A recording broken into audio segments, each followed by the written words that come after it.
السلام علیکم میرے دوستو، اپنے چینل میں آپ سب کو خوش آمدید کہتا ہوں۔ آج کی اس ویڈیو میں ہم بات کرنے والے ہیں فعل امر۔ وہ فعل ہے جس میں کسی کام کے کرنے کا حکم پایا جائے، فعل امر کہلاتا ہے۔ یعنی ایسا فعل جس میں کسی کام کرنے کا حکم پایا جائے، جس کو ہم انگلش میں آرڈر کہتے ہیں۔ مثلا بیٹھ جاؤ، سنو، آؤ، پڑھو وغیرہ۔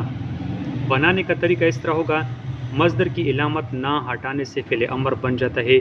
مثلا دیکھنا سے دیکھ، کانا سے کا، جانا سے جا یا جاؤ وغیرہ۔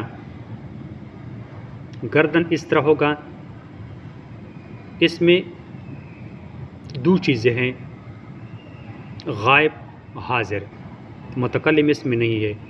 مذکر میں واحد غائب ہوگا وہ پڑھے، جمع غائب وہ پڑھی، واحد حاضر تو پڑھے، جمع حاضر تم پڑھو۔ مؤنث میں ہوگا واحد غائب وہ پڑھے، جمع غائب وہ پڑھی، واحد حاضر تو پڑھے، جمع حاضر تم پڑھے۔ تو یہ تھی ہمارے ساتھ آج کی اس ویڈیو میں فعل امر کی تعریف اور اس کی گردن۔ امید ہے آپ لوگوں کو میری ویڈیو اچھی لگی ہوگی۔ اگر آپ لوگ میرے چینل پر نئے ہیں تو پلیز میرے چینل کو ضرور سبسکرائب کریں اور ساتھ میں بیل کا بٹن بھی دبا دیں تاکہ ہر آنے والی ویڈیو کی نوٹیفیکیشن آپ تک آسانی سے پہنچ جا سکے۔ خدا حافظ۔